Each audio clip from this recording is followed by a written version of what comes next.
Subscribe to my channel and press the bell icon for latest updates. الحمدللہ رب العالمین والعاقبۃ للمتقین والصلاۃ والسلام علی سید الانبیاء والمرسلین قال اللہ تعالی وتبارک فی القرآن المجید والفرقان الحمید بسم اللہ الرحمن الرحیم قل لا اسألکم علیہ اجرا الا المودۃ فی القربى صدق اللہ مولانا العظیم وصدق رسولہ النبی الکریم الرؤوف الرحیم اللہم نور قلوبنا بالقرآن وزین اخلاقنا بالقرآن وادخلنا الجنة بالقرآن ونجنا من النار بالقرآن قال اللہ تعالی وتبارک فی شان حبیبہ مخبرا وآمرا ان اللہ وملائکتہ یصلون علی النبی یا ایھا الذین آمنوا صلوا علیہ وسلموا تسلیما الصلاۃ والسلام علیک یا رسول اللہ وعلی آلک واصحابک یا محبوب رب العالمین الصلاۃ والسلام علیک یا نبی رحمہ وعلى آلك وأصحابك يا رسول الملاحم تمام حمد و ثنا تعریف و توصیف اللہ جل مجدہ الکریم کی ذات بابرکات کے لیے جو خالق کائنات بھی ہے اور مالک شش جہات بھی۔ اللہ جل وعلا کی حمد و ثنا کے بعد رسول رحمت شفیع معظم نبی محتشم حضور ختم المرتبت صلی اللہ علیہ وسلم کے حضور ناز میں اپنی عقیدتوں، ارادتوں اور محبتوں کا خراج پیش کرنے کے بعد واجب الاحترام ذوی الاحتشام معزز محترم سامعین السلام علیکم ورحمۃ اللہ وبرکاتہ۔ کتاب رحمت قرآن مجید سے چند کلمات آپ کے سامنے تلاوت کرنے کا شرف پایا ہے۔ تھوڑے وقت کے لیے کچھ باتیں آپ کے سامنے رکھنا چاہوں گا۔ اللہ تعالیٰ میری زبان پر کلمت الحق جاری فرمائے۔ میری طرف آپ کی توجہ اگر مبذول رہے تو چند لمحوں کے لیے کچھ باتیں کہنا آسان ہوگا۔ یہ اگر تھوڑی سی اوپر کر لیں تو میری آنکھوں کو چبھ رہی ہے، باقی اب آپ توجہ رکھیں، اس کو پھیریں نہ، ایک جگہ پہ رکھیں، چاہے دوسری جانب کر لیں چاہے کسی اور جانب۔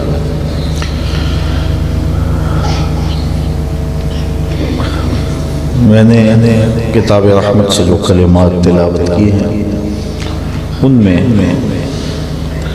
اللہ تعالیٰ نے اپنے نبی کی زبان سے یہ بات کہلوائی کہ محبوب تم ارشاد فرما دو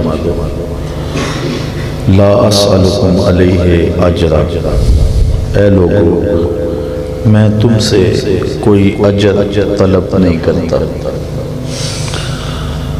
جو تمہارے تک پیغام دین کا پہنچایا، دین کی دعوت دی، پیغام حق کا ابلاغ کیا، اس پر کوئی اجر، کوئی طلب، کوئی معاوضہ تم سے نہیں مانگتا۔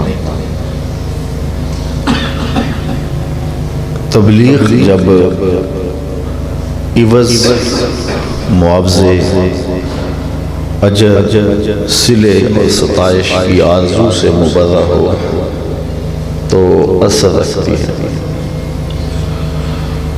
ورنہ ہواؤں میں اڑتی ہوئی تتلیوں کی طرح لفظ اپنا رنگ تو جماتے ہیں لیکن من میں اترنے کا فن نہیں جانتے۔ بات وہی اثر انداز ہوتی ہے جو بے لوث ہو، بے غرض ہو، از دل خیزت بر دل ریزت، دل سے نکل کے دل میں ترازو ہو جائے۔ اللہ کے جتنے بھی پاک بندے ہیں جنہوں نے لوگوں تک پیغام حق کا ابلاغ کیا ہے، انہوں نے ہمیشہ اپنی دعوات کو، تبلیغی مساعی کو اور اپنی جد و جہد اور کاوشوں کو کبھی بھی غرض سے آلودہ نہیں ہونے دیا۔ اللہ ان کی حفاظت فرمائی اور پھر ان سے کام لیا۔ اور جن لوگوں کی تبلیغ، جن لوگوں کی جد و جہد، جن کی مساعی کسی غرض سے آلودہ ہو گئی تو پھر وہ غرض تو انہوں نے پوری کر لی، لیکن تبلیغی مساعی اور جد و جہد کا مطلوبہ نتیجہ ان کو نصیب نہیں ہو سکا۔ اس وقت جتنی خوبصورت تقریریں ہو رہی ہیں اور میڈیا پہ جو کچھ ہمیں دستیاب ہے اور لفظوں کے جادوگر جس طرح بات کرنے کا سلیقہ اور طریقہ جانتے ہیں، شاید اتنی بہتات پہلے کبھی نہیں تھی، لیکن یہ واعظ، یہ خطبے، یہ تقریریں بے روح کیوں ہو گئے ہیں؟ بنیادی وجہ غرض اور لالچ کا پیدا ہو جانا ہے۔ اللہ تعالیٰ نے اپنے محبوب علیہ السلام سے گو حضور کا عمل اس کی گواہی دے رہا تھا، لیکن یہ بات کہلوا بھی دی تاکہ قیامت تک آنے والوں کے لیے سند رہے۔ اے محبوب، تم فرما دو میں تم سے تبلیغ دین کا کوئی صلہ طلب نہیں کرتا۔ اور اللہ کے ہر نبی نے اس بات کا اہتمام کیا، لوگوں کو کہا کہ میں تم سے کوئی اجر نہیں مانگتا، میرا اجر رب العالمین دینے والا ہے۔ آپ نے قرآن مجید میں یہ بات پڑھی، علماء سے بھی سنا کہ حضرت موسیٰ علیہ السلام جب پیدا ہونے والے تھے تو فرعون کو کسی نے بتایا کہ تیرے ہاں ایک بچہ پیدا ہونے والا ہے، تیری حکومت میں، تیرے علاقے میں، جو تیری راجدانی کے لیے خطرناک ثابت ہو سکتا ہے، تیرے تخت و تاج کو الٹ کے رکھ دے گا۔ تو وہ بولا کہ میں وہ بچہ پیدا ہی نہیں ہونے دوں گا، اور 70,000 بچے اس نے قتل کروا دیے، 90,000 حمل کروائے۔ اللہ کا کرنا ہوا کہ حضرت موسیٰ علیہ السلام پیدا ہو گئے۔ ان کی والدہ جن کا نام یوحانس بتلایا جاتا ہے سخت پریشان ہو گئی کہ میرے بچے کو فرعون کے سپاہی نہ اٹھا کے لے جائیں اور قتل نہ کر دیں۔ ماں کی ممتا جب تڑپی، بے چین ہوئی تو اللہ نے حضرت موسیٰ علیہ السلام کی والدہ کی جانب وحی کی، اے ام موسیٰ پریشان نہیں ہونا، ایک صندوق بناؤ، اس کے بالائی حصے میں سوراخ رکھو اور اس بچے کو صندوق میں ڈال کے دریائے نیل کی موجوں کے سپرد کر دو، پھر میری قدرت کے تماشے دیکھو۔ ایسا ہی ہوا کہ ایک صندوق میں حضرت موسیٰ علیہ السلام کو بٹھا کر کے دریائے نیل کی موجوں کے سپرد کر دیا گیا۔ ماں تو واپس پلٹ کے آ گئی، لیکن بہن سے رہا نہیں جا رہا تھا۔ وہ دریا کے کنارے کنارے اس صندوق کے ساتھ ساتھ چلتی رہی۔ جب صندوق ڈوبنے لگتا تو بہن کا کلیجہ بھی ڈوب جاتا، اور جب وہ تیر کے سطح آب پہ آ جاتا تو دکھوں کی ماری ہوئی ماں کے دل کو، بہن کے دل کو قرار مل جاتا۔ اللہ کا کرنا یہ ہوا کہ پانی کا بہاؤ صندوق کو اس سمت لے گیا جس سمت فرعون کے محلات تھے۔ فرعون کے ہاں اولاد نہیں تھی، شام کے وقت فرعون اور اس کی بیوی گزرتے ہوئے پانی کے منظر سے لطف اندوز ہو رہے تھے، تو اس نے پانی کے دوش پہ ایک صندوق آتے دیکھا۔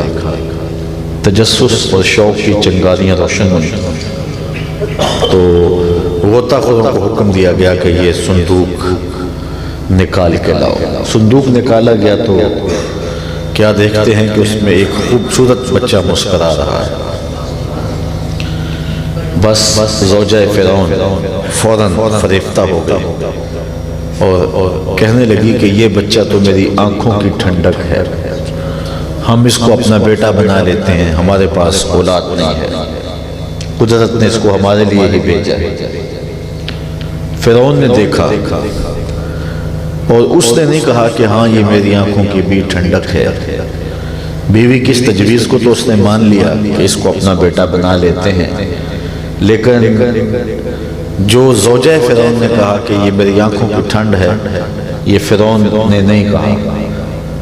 نبی کے ساتھ کی گئی محبت رائے گاہ نہیں جاتی، اللہ نے زوجہ فرعون کو بعد میں ایمان عطا فرما دیا۔ مفسرین فرماتے ہیں اگر فرعون کہتا کہ ہاں میری آنکھوں کی بھی ٹھنڈک ہے، اللہ یہ نہ دیکھتا اس نے دعویٰ کیا کیا، یہ دیکھتا میرے نبی سے پیار کیا ہے، اللہ اسے بھی ہدایت عطا فرماتا۔ خیر اس کا مقدر نہیں تھا، تو اس کو بیٹا بنا لیا گیا، اس بچے کو۔ اب مختلف دائیاں بلوائی گئی۔ حضرت موسیٰ علیہ السلام کسی کا دودھ نہیں پیتے، اللہ فرماتا ہم نے ان پر حرام کر دیا تھا کہ ماں کے علاوہ کسی خاتون کا دودھ نہیں پینا۔ اب پریشان ہو گئے کیا کریں، اتنے میں حضرت موسیٰ علیہ السلام کی ہمشیرہ بھی کنارے کنارے چلتے موقع پہ جا پہنچی اور انہیں کہا کہ ایک دائی میری نظر میں بھی ہے جس کا بچے دودھ رغبت سے پی لیتے ہیں، ایک کو بالکل بند کر دیں، جس کا دودھ بچے بالکل رغبت سے پی لیتے ہیں۔ تو انہوں نے کہا کہ پھر دیر نہ کر جا، اسے بلا کے لا، اور وہ گئے اور اپنی ماں کو ہی بلا لائیں۔ انہوں نے دودھ پیش کیا تو حضرت موسیٰ علیہ السلام نے دودھ پی لیا۔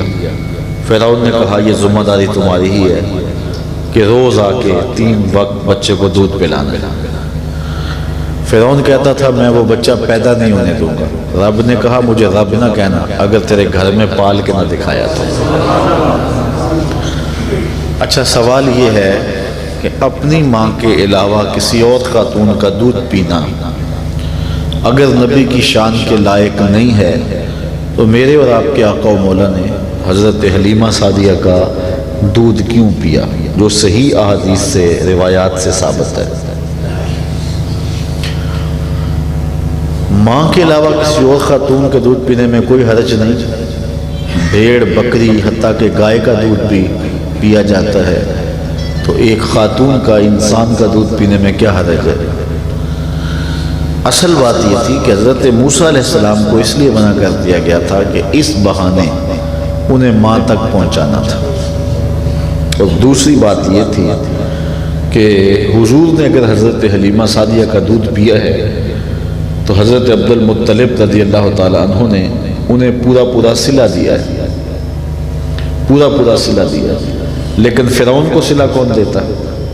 کل فرعون کے دربار میں کھڑے ہو کر کے فرعون کے دربار میں حضرت موسیٰ نے جب اللہ کی توحید کا اعلان کرنا تھا تو فرعون نے زیر لب مسکرا کے کہنا تھا میرے گھر پلتا رہا، آج مجھے سمجھ دینے آ گیا، مجھے عقل سکھانے آ گیا، تو اللہ نے جواب پہلے سے کھا دیا۔ جب فرعون یہ تانا دے تو اللہ کا نبی منہ توڑ جواب دے سکے، میاں پلا تیرے گھر میں ہوں، دودھ اپنی ماں کا ہی پیتا رہا۔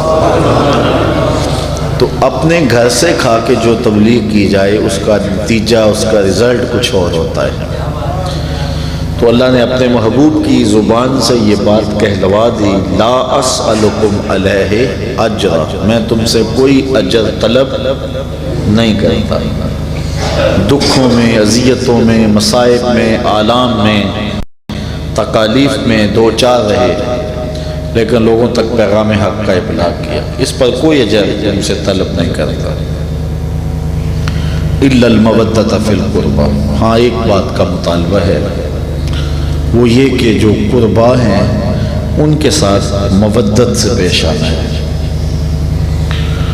قربا جو قول ہے اس کے کئی مفاہیم مفسرین نے بیان کیا ہے۔ ایک قول یہ بھی ہے کہ قربا سے مراد حضور علیہ السلام کے قرابت دار، کہ میرے قرابت داروں کے ساتھ تم نے سلوک اچھا کرنا ہے۔ میں تبلیغ دین کا کوئی صلہ نہیں مانگتا، تم سے کچھ طلب نہیں کیا، مواخذہ نہیں، تو تم سے جو ہے وہ کوئی جو ہے وہ اس کا عوض نہیں لیا، عوضانہ نہیں لیا، اور تم تک پیغام حق کا ابلاغ کیا، تم سننا نہیں چاہتے تھے، پیغام سنایا۔ تو صرف ایک چیز مانگتا ہوں کہ میرے قربا سے محبت کرنا۔ یہاں ایک سوال کھڑا ہو جاتا ہے، اور وہ یہ کہ جب کچھ بھی نہیں مانگا تو قربا کا پیار بھی نہ مانگا جاتا؟ یہ کیا اجر کی صورت نہیں بن جاتی کہ کچھ نہیں مانگتا لیکن اپنے قربا کا پیار مانگتا ہوں؟ تو اگر یہ بھی نہ مانگا جاتا، یہ بھی نہ طلب کیا جاتا، تو کیا بات اور خوبصورت نہ ہوتی؟ لیکن مفسرین نے اس کا جواب بڑا خوبصورت دیا۔ کہا قربا کا جو پیار مانگا گیا ہے تو اس کا مطلب اور مفہوم یہ ہے کہ یہ نبی کی ضرورت نہیں ہے، یہ امت کی ضرورت ہے۔ اس لیے قربا سے پیار کرو گے تو اس میں بھی تمہارا فائدہ ہے، اس لیے کہ اہل بیت سے پیار کرنا تمہاری دنیا اور تمہارے دین کی بہتری کی ضمانت ہوگی۔ فرمایا میں تمہارے اندر چیزیں چھوڑ کے جا رہا ہوں، ان کو مضبوطی سے پکڑ لو، کبھی بھی گمراہ نہیں ہوگے۔ ایک اللہ کی کتاب قرآن مجید، اور دوسری میری اطاعت اہل بیت نبوت۔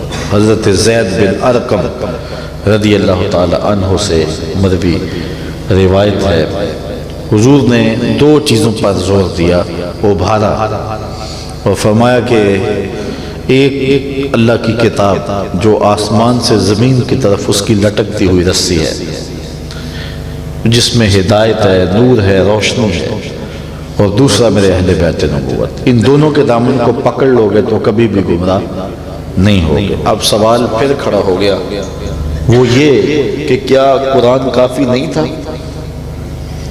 کیا ضرورت پڑ گئی کہ اہل بیت کے دامن کو بھی ساتھ ضرور تھاما جائے؟ قرآن ہر درد کا مداوع ہے، ہر دکھ کا علاج ہے، ہر مرض کی شفا ہے، اور ہر ضرورت کی کفایت ہے۔ قرآن کافی بھی ہے، وافی بھی ہے، شافی بھی ہے، ہر درد اور دکھ کا علاج اور درمان بھی ہے، ہر مرض کی شفا بھی ہے، ہر مشکل کا حل بھی ہے، ہر درد کا چارہ بھی ہے۔ تو جب قرآن روشنی ہے، قرآن ضیاء ہے، قرآن حجت ہے، قرآن دلیل ہے، قرآن ظاہر باطن کے اجالوں کا سبب اور ذریعہ ہے، تو پھر کیا ضرورت پڑ گئی کہ اہل بیت کے دامن کو بھی ساتھ تھاما جائے؟ تو صاحبو اس کا بڑا سیدھا سا سادہ سا جواب یہ ہے کہ ایک ہوتی ہے تھیوری اور ایک ہوتا ہے اس کا پریکٹیکل، ایک ہے علم اور ایک ہے اس کی عملی مشق۔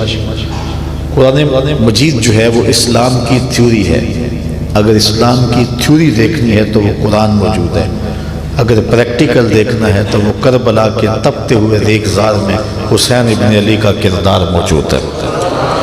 اس لیے کہا دونوں کے دامن کو مضبوطی سے تھام لو، قرآن کے دامن کو بھی تھام لو اور اہل بیت نبوت کے دامن کو بھی تھام لو۔ حضور نے جہاں قرآن مجید کے دامن کو تھامنے کی تلقین کی، وہاں اہل بیت کے دامن کو پکڑنے کی بھی حضور نے تاکید کی۔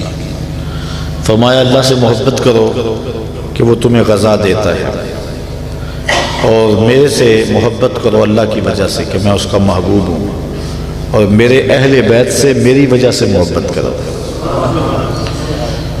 حضرت اسامہ بن زید بن حارثہ رضی اللہ تعالی عنہ فرماتے ہیں کہ مجھے حضور سے کوئی کام تھا، حاجت تھی، کوئی غرض تھی، صحابہ اپنی حاجتیں لے کر کے حضور کی خدمت میں حاضر ہوا کرتے تھے، اور ان کی حاجتیں حضور کی دہلیز سے پوری ہوا کرتی تھی۔ یہ فتنہ بعد میں پیدا ہوا کہ نبی سے نہیں مانگنا چاہیے، ورنہ امت جولیاں پھیلا پھیلا کے اس چوکھٹ سے سوال کیا کرتی تھی، اور آج بھی اہل دل اسی چوکھٹ سے مانگتے ہیں۔ اعلیٰ حضرت بولے کون دیتا ہے دینے کو منہ چاہیے، دینے والا ہے سچا ہمارا۔ تو حضور کی چوکھٹ سے لوگ سوال کیا کرتے تھے، ان کی حاجتیں پوری ہوتی تھی۔ تو حضرت اسامہ بن زید کہتے ہیں میں حضور کی خدمت میں حاضر ہوا، فی بعض الحاجہ، مجھے حضور سے کوئی حاجت تھی، اس کی تکمیل کے لیے میں حضور کی دہلیز میں حاضر ہوا۔ رات کا ایک حصہ بیت چکا تھا۔ صحابہ کی عادت یہ ہوتی تھی کہ حضور کی دہلیز پہ، دروازے پہ دستک نہیں دیتے تھے، دہلیز کے ساتھ لگ کے بیٹھ جاتے۔ حضور خود آتے تو کوئی حاجت کہتے تھے، لیکن کبھی ناگزیر حالات ہوتے، ایمرجنسی حالات، تو دروازے پہ دستک دینا پڑ ہی جاتی۔ تو پھر ان کا طریقہ کیا تھا؟ امام بخاری نے ادب المفرد میں لکھا کانت تکرہ ابواب النبی بالاظافر، پھر صحابہ اپنی انگلیوں کے ناخنوں کے ساتھ حضور کی دہلیز پہ دستک دیا کرتے تھے۔ انگلیوں کے ناخنوں کے ساتھ دستک دینے کا مفہوم کیا ہے؟ یہ ملا علی قاری نے شرح شفا میں لکھا اے دربن خفیفن، اے دربن خفیفن ودقن لطیفن، اللہ اکبر، تعظیماً و تکریماً و تشریفاً۔ کہتے ہیں یہ آہستہ آہستہ ناخنوں سے دستک دینے کا مفہوم حضور کی چوکھٹ کے احترام اور اس بارگاہ کی لطافت کی وجہ سے تھا۔ ساغر صدیقی نے کیا خوب کہا تھا، میں نے پلکوں سے در یار پہ دستک دی ہے، میں وہ سائل ہوں جسے کوئی صدا یاد نہیں۔ تو کہتے ہیں میں نے حضور کی دہلیز پہ دستک دی تو حضور تشریف لے آئے۔ اچھا رات کا موقع تھا، حضور نے ایسے ہی چادر اوڑی ہوئی تھی، بکل ماری تھی، میں نے حاجت کہی، حضور نے میری حاجت پوری فرما دی۔ لیکن ایک منظر میں نے دیکھا، اور وہ کیا تھا کہ حضور علیہ السلام کی چادر کے اندر سے جس طرح کوئی ہو کسی کی جنبش کا احساس ہو رہا تھا، مجھ سے نہ رہا گیا۔ تو میں نے عرض کی حضور یہ چادر کے اندر کیا ہے؟ تو حضور نے بتلانے کی بجائے فکاشفہ، چادر کو کھول دیا۔ تو کہتے ہیں فائز الحسن والحسین علی ورقہ، تو ایک پہلو سے امام حسن لپٹے ہوئے تھے، ایک سے امام حسین لپٹے ہوئے تھے۔ کہا یہ میرے بیٹے ہیں، یہ میری بیٹی کے بیٹے ہیں، اے اللہ میں ان سے پیار کرتا ہوں، تو بھی ان سے پیار کر، جو ان سے پیار کرے مالک اس سے بھی پیار کر۔ تو خود ان کی محبت کا درس دیا۔ اچھا ایک روایت اور سنیں، حضرت حذیفہ بن یمان رضی اللہ تعالی عنہ سے روایت ہے، ان کا گھر مسجد نبوی سے کچھ فاصلے پر تھا، صاحب و سر رسول اللہ صلی اللہ علیہ وسلم، حضور کے رازدان۔ تو ماں کا بڑھاپا انہیں شام کی نمازوں میں حضور کی خدمت میں حاضر ہونے سے روکتا، لیکن جی چاہتا کہ حضور کی خدمت میں حاضر ہوں، اور آقا کریم شام کی نمازوں میں جو قرات کرتے ہیں وہ سن کر کے اپنے قلب کی تسکین کا سامان کروں۔ کہتے ہیں کہ میں حضور کی خدمت میں حاضر ہوا تو ماں سے اجازت لی، امی میں اگر آپ اجازت دیں تو میں حضور کی خدمت میں حاضر ہوتا ہوں۔ ماں کو لالچ یہ دی کہ امی میں حضور سے تمہارے لیے اور اپنے لیے مغفرت کی دعا کرواؤں گا۔ لالچ بڑی اچھی تھی، ماں نے کہا بیٹا جاؤ میں اجازت دیتی ہوں، کیونکہ صحابہ کی آرزو یہ تھی کہ حضور کی زبان سے اگر دعائیہ کلمات نکل گئے تو پھر اجابت کا در تو کھلا ہوتا ہے۔ حضور کی عادت یہ تھی کہ جب کسی شخص کے ہاں تشریف لے جاتے تو اس کے دروازے پر 3 مرتبہ کہتے السلام علیکم، السلام علیکم، السلام علیکم۔ جواب آتا 3 مرتبہ کہتے، جواب نہ آتا تو واپس تشریف لے جاتے۔ ایک صحابی کے دروازے پر حضور تشریف لے گئے اور جا کہا السلام علیکم، تو وہ بالکل دروازے کے پاس کھڑا تھا، اس نے سنا بھی حضور کی آواز کو، پہچانا بھی، لیکن اس نے ہولے سے کہا وعلیکم السلام۔ حضور نے پھر دوسری مرتبہ کہا السلام علیکم، تو اس نے پھر آہستگی سے اپنے دل میں کہا وعلیکم السلام۔ حضور نے پھر کہا السلام علیکم، تو اس نے پھر دل میں کہا وعلیکم السلام۔ تو حضور واپس چل پڑے تو اس نے جلدی سے دروازہ کھولا، عرض کی حضور میری خوش قسمتی کہ آپ میرے ہاں تشریف لائے، بندہ حاضر ہے۔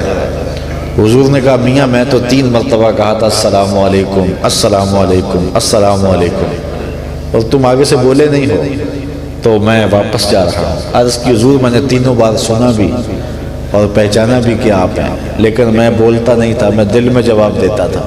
میری خواہش یہ تھی حضور بار بار مجھے سلامتی کی دعا دیتے رہے، تیرے اوپر سلامتی ہو، تیرے اوپر سلامتی ہو، تیرے اوپر سلامتی ہو۔ میری خواہش تھی بار بار حضور سلامتی کی دعا دیتے رہے۔ تو صحابہ کی آرزو ہوتی کہ حضور ہمارے لیے دعا کر دیں۔ تو حضرت حذیفہ بن یمان کہتے ہیں کہ میں نے ماں سے کہا میں جاتا ہوں مغرب کی نماز حضور کے ساتھ پڑھتا ہوں اور حضور سے ملوں گا اور آپ کے لیے اور اپنے لیے مغفرت کی دعا کروں۔ میں نے لالچ یہ دی تو ماں نے اجازت دے دی، میں حضور کی خدمت میں حاضر ہو گیا، نماز مغرب پڑھی، سلام پھرا تو میری آرزو یہ تھی کہ میں اپنے لیے اور ماں کے لیے مغفرت کی دعا کرواؤں، لیکن حضور مشغول ہو گئے نوافل میں، حتیٰ کہ عشاء کا وقت ہو گیا۔ تو نماز عشاء کھڑی ہو گئی، نماز عشاء پڑھی گئی تو میرا دل دھڑک رہا تھا کہ ماں سے ایک نماز کی چھٹی لے کر آیا، نمازیں بھی 2 ہو گئیں اور جو وعدہ ماں سے کر کے آیا وہ ابھی تک پورا بھی نہیں ہوا، حضور سے ماں کے لیے اور اپنے لیے مغفرت کی دعا بھی نہیں کروا سکا۔ میں اسی سوچ میں تھا کہ حضور تیز تیز قدم اٹھاتے ہوئے اپنے حجرہ انور کی طرف بڑھ گئے۔ اب اور پریشانی ہوئی، میں حضور کے پیچھے چل پڑا تو بے تابی میں کچھ قدم تیز تیز اٹھے تو آواز پیدا ہوئی۔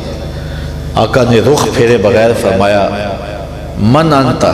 حذیفہ تو؟ فرمایا میرے پیچھے کون ہے؟ حذیفہ ہے؟ قل تو نعم، میں نے کہا جی حضور میں حذیفہ ہوں۔ فرمایا ما حاجتک غفر اللہ لک ولامک، اللہ تجھے بخشے تیری ماں کو بخشے، کیا کام ہے؟ اللہ تجھے بھی بخش دے تیری ماں کو بھی بخش دے، کیا کام ہے؟ اب جو کام تھا وہ تو جنبش لب سے پہلے ہی ہو گیا، جو بات ابھی دل میں تھی لبوں پہ آئی نہیں ہے حضور نے پوری بھی کر دیا۔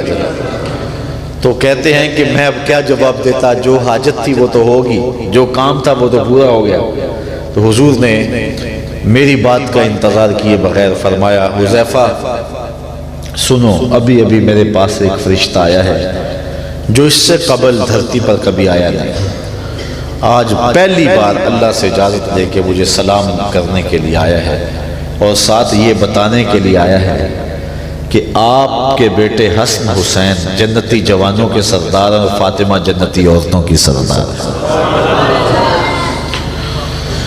تو حضور علیہ السلام نے ان فرامین نور کی روشنی میں اگر ہم دیکھیں تو ہمیں خود ان کے ساتھ محبت کا درس دیا ہے اور سبق سکھایا ہے۔ تو ماہ محرم خاص طور پہ اہل بیت کی یاد لے کر کے طلوع ہوتا ہے۔ آج یکم محرم میں حضرت عمر کی یادیں بھی تازہ ہیں۔ یکم محرم کو آپ کی شہادت ہوئی تھی، ابو لولو فیروز نامی بدبخت نے آپ پر حالت نماز میں حملہ کر دیا تھا اور آپ کے علاوہ 13 آدمی زخمی کر دیے تھے، جس میں 9 آدمی شہید ہو گئے تھے۔ حضرت عمر رضی اللہ تعالیٰ عنہ کی بھی شہادت واقع ہوئی۔ اللہ اکبر۔ تو یہ محرم لہو لہو ہے، اس کی تاریخ جو ہے اس سے خون نچڑ رہا ہے۔ ہمارے لیے محرم جو ہے وہ دردناک یادیں لے کر کے طلوع ہوتا ہے۔ آج محرم کی پہلی شام ہے، اللہ نے ہمیں توفیق دی کہ نئے سال کا آغاز درس قرآن سے ہو رہا ہے۔ یہ میری بھی خوش بختی ہے کہ میں بھی کوئی 300 کلومیٹر فاصلہ طے کر کے اللہ کے قرآن کا درس دینے آپ کے یہاں پہنچا ہوں، اور آپ بھی گلی گلی سے نکل کر کے نئے سال کا آغاز اللہ کے قرآن کے درس سے ہم کر رہے ہیں۔ اللہ اس سال کو قرآن کی برکتوں سے امت مسلمہ کے لیے عروج کا سال بنا۔ رنگین و سادہ و دل نشیں ہے داستان غریب و سادہ و رنگی ہے داستان حرم، نہایت اس کی حسین اور ابتدا ہے اسماعیل۔ ہمارے سن ہجری کا آغاز حضرت سیدنا عمر رضی اللہ تعالیٰ عنہ کی شہادت سے ہوتا ہے۔ بدبختی یہ ہے کہ امت دھڑوں میں بٹ گئی، ایک طبقہ اصحاب رسول پر تبرہ بولتا ہے اور ایک طبقہ اہل بیت کا بغض اپنے سینے میں رکھے ہوئے ہیں، جبکہ ہم حضور کی نسبت سے اصحاب رسول کا بھی احترام کرتے ہیں اور اہل بیت کا بھی احترام کرتے ہیں۔ ہمارے بزرگ فرمایا کرتے تھے کہ اصحاب رسول نبی کے در والے اور اہل بیت نبی کے گھر والے۔ ہم گھر والوں کو بھی سلام کرتے ہیں، در والوں کو بھی سلام کرتے ہیں۔ ہم دونوں کی عظمتوں کے پہرے دار بھی ہیں اور ان کے نوکر بھی ہیں۔ ماہ محرم ہمیں قربانی کا درس دیتا ہے اور اہل بیت کے ساتھ قلبی موانست کے اور زیادہ جو ہے وہ ہمیں قریب کر دیتا ہے، قلبی موانست پیدا کر دیتا ہے۔ ہمیں اہل بیت رسول کے ساتھ حضرت امام حسین نے جبر کے خلاف کھڑے ہو کر کے عظیمت کی جو انوکھی اور البیلی داستان رقم کی ہے، قیامت تک وہ یادیں اور وہ تذکرے تازہ رہیں گے۔ اور یہ ہر سال واقع محرم ہمیں جذبوں کا ایک جہان پیدا کر دیتا ہے۔ اقبال نے کیا کہا تھا؟ سرخ رو عشق غیور از خون او، شوخی این مصرع از مضمون او، تا قیامت قطع استبداد کر، موج خون او چمن ایجاد کر۔ حضرت امام حسین رضی اللہ تعالی عنہ کے خون کی برکت سے عشق غیور کے چہرے پہ سرخی آ گئی اور قیامت تک ظلم کے خلاف کھڑے ہونے کی ہمت جس کے سینے میں بھی بیدار ہوگی وہ حرارت خون حسین سے ہی لے گا۔ مہاتما گاندھی نے جب اپنی قوم کو برطانوی سامراج کے خلاف کھڑا ہونے کا کہا تو اس نے یہ بات کہی تھی، تاریخ کا ریکارڈ موجود ہے۔ اس نے کہا تھا کہ تم کہو گے کہ ایک ایسی حکومت سے ٹکر لینے جا رہے ہو جس کی سلطنت کی حدود میں سورج طلوع بھی ہوتا ہے اور غروب بھی ہوتا ہے، تو یہ کوئی دانش مندی نہیں ہے کہ ان سے ٹکر لی جائے۔ تو مہاتما گاندھی نے کہا کہ یہ تمہارا سوال میرے پہ ہو سکتا ہے، لیکن اس کے باوجود میں برطانوی سامراج سے ٹکرانے جا رہا ہوں، اس لیے کہ میرے سامنے حسین ابن علی کا کردار موجود ہے جو صرف 72 لوگ لے کے میدان عمل میں آ گیا تھا۔ تو ظلم کے خلاف کھڑے ہونے کی حرارت، سینوں کے اندر توانائی حضرت امام حسین رضی اللہ تعالی عنہ دیتے ہیں۔ اقبال نے کہا تھا، آ امام عاشقاں پورے بطول، سرو آزاد دبستان رسول، اللہ اللہ بائے بسم اللہ پدر، معنی ذبح عظیم آیت پسر، سرخ رو عشق غیور از خون او، شوخی این مصرع از مضمون او، تا قیامت قطع استبداد کر، موج خون چمن ایجاد کر۔ اللہ تعالیٰ جل شانہ یہ موسم نور آنے والا سال ہمارے لیے برکتوں اور رحمتوں کا سال بنا دے۔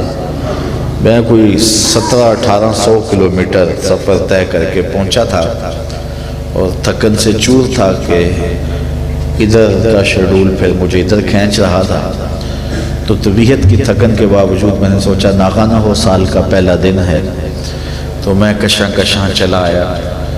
آج میری طبیعت کی کمزوری آپ کے سامنے ہے، لیکن جو 4 باتیں آپ تک پہنچا چکا، اللہ تعالیٰ انہی باتوں کو اثر کے شہد سے مالا مال کر دے اور ہمارے من میں مٹھاس پیدا کر دے اور اصحاب رسول اور اہل بیت کا ہمیں نوکر بنا دے اور اپنی تبلیغی مساعی کو بغیر